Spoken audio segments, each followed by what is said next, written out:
Tuesday, May 30th, 2023, and here are my 3 free best bets. Let's go. What's up, guys? It's your boy Noble Living back with another DYF bets video for you where I'm breaking down my favorite picks, plays of the day, just trying to help you make some money so this way we can grow our bag and bankroll together. In our last video that we dropped yesterday, we had Game 7 of the Eastern Conference Finals. Oh man, it was a great matchup. To see the Miami Heat get that win last night, super excited for them. We did cash in on the Celtics Heat under. We did cash in on the Bam double-double. Marcus Smart did not get it done for us on the points, but he did get the volume though, so there was a chance there. He just couldn't knock down enough threes. So still 2-1 on the day. Happy to hear it. Over 500. You can see our year-to-date record right here. We're still crushing it across the board.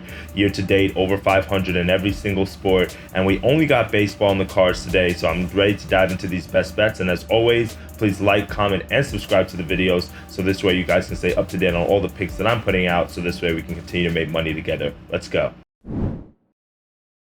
For my first best bet of the day, we're headed to the baseball diamond. Like I said, all our plays are in baseball today because we don't have any other really sports on while we wait for the NBA Finals, and we've got the Stanley Cup Finals coming up as well. We have all later games in baseball today, so we get to chill a little bit during the day, and then now we can hit the ground running tonight. So for my first matchup, I really like the Orioles over 4 runs, and that's the best odds I've seen is about -130 or so. And the Orioles are taking on the Guardians in this matchup, and the Guardians are selling Cal Quantrill to the mound.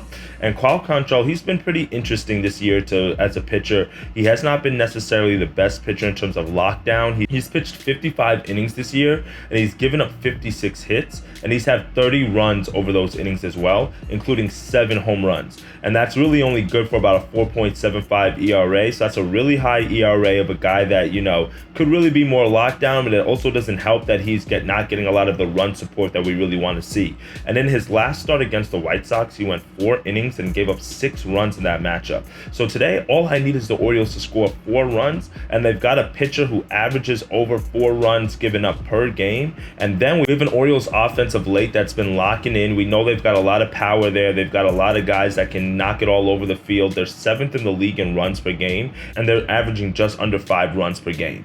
And if you look at Quantrill's numbers even a little bit more, in 10 of his starts this year, the team total has gone over 4 in 6 of those matchups. So again, the run should be able to be scored today by the Guardians. It's a tough matchup on the road for Quantrill. I think the Orioles have a good spot here against the Guardians in terms of being able to bounce back after that series loss against the Rangers. So give me the Baltimore Orioles over 4 runs as my first best bet of the day. And you could take 4.5 if you want to get it at even money there. But I think the 4 runs is better because you get the opportunity to always get a push as well, which is not what we're going for. But hey, it does help when you don't lose your money. You just make it right back. For my second best bet of the day, I'm going to look at the first 5, and I'm going to go with the Twins on the money line in the first 5. The best odds I've seen is -134 on Bet Rivers. Now, in this video today, I'm going to drop a few more first 5 plays than I usually put out, and the reason why that is because the bullpens have been screwing me lately. It's that time in the year where you have closers blowing saves, you have your bullpens giving up leads, so because of that, the first 5 is always a good look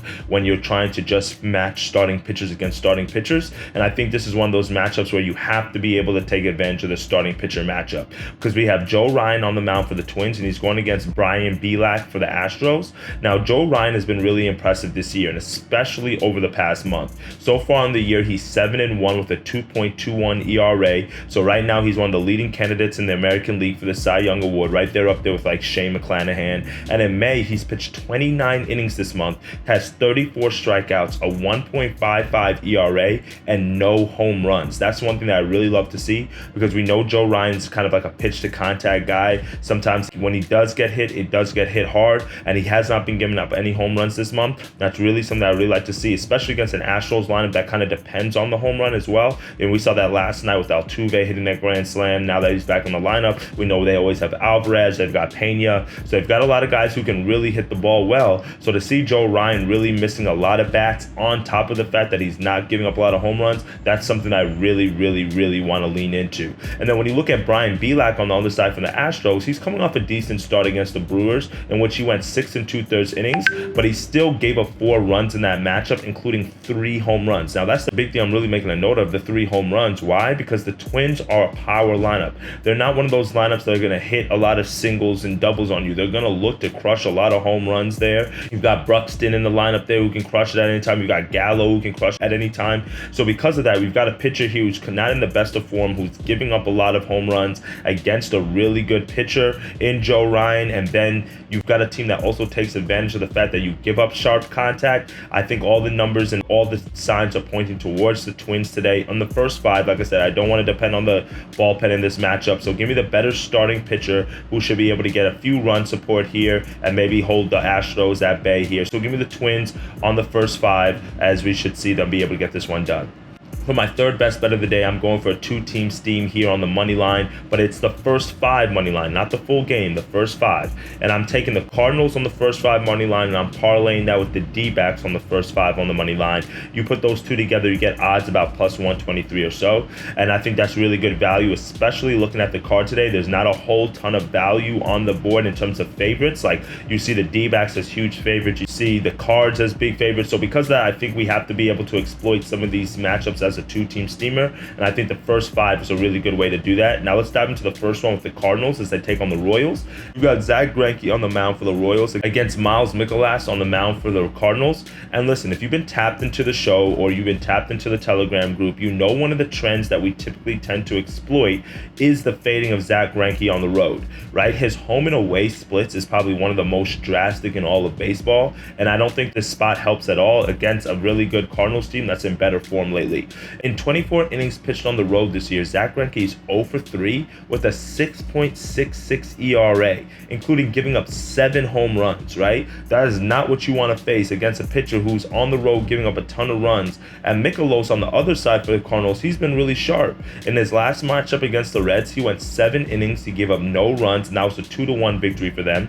In his game before that, he also went 7 innings, and he only gave up 3 earned runs to arguably one of the hottest lineups in all of baseball, which is the Dodgers, and that was a 6-5 win for the Cardinals. So guess what? Mikolas has been really good form. He's been limiting the amount of walks that he's been giving up. He's given up none over the last 2 starts. And I think the Cardinals have all the advantage here as their bats have been warming up over the past month with Goldschmidt coming back. Gorman has been hitting the ball well. So I think we have to play Zach Greinke here with that high on the road ERA. And it doesn't help that he's facing a pitcher in really good form here. So give me the Cardinals in the first 5 on the money line here. You can take the -1/2 a run for if you just want to take it as an individual play. But I think because we're parlaying it here, you might as well just get the money line juice. So this way you have the opportunity for a push as well.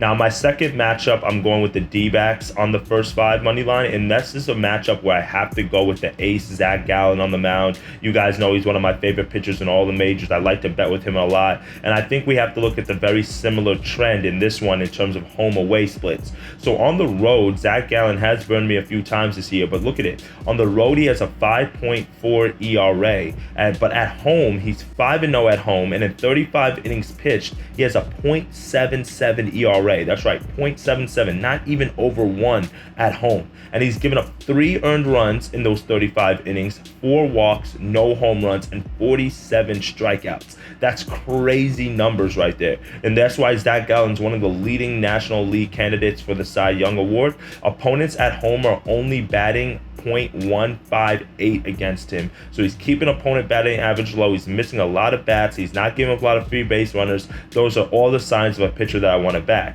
And guess where the Diamondbacks are playing today? That's right, at home.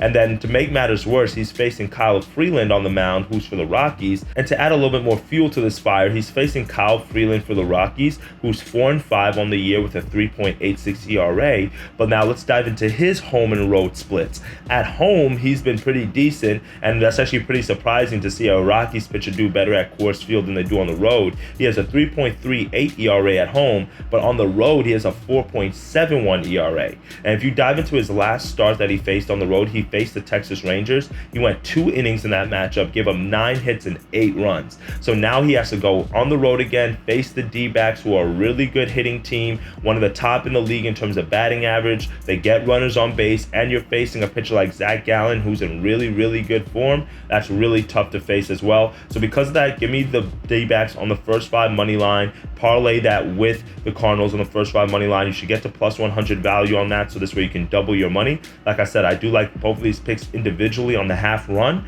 but I think the value is to just parlay them together. Let's fade both of these pitchers who don't do well on the road, and let's go with the better, stronger starting pitchers at home, as the Cards and the D-backs should be able to get it done. Well, that's it for me today, my friends. Those are my 3 best bets, all on baseball today, so hopefully we can cash in. If you want to get my Nerfy of the day or some of the other live picks I'm looking at, make sure you join the Telegram group. The link is in the bio below, and I can't wait to help you guys make some money. And as always, drop your favorite picks below and dictate your fate, and I'll see y'all later. Let's go.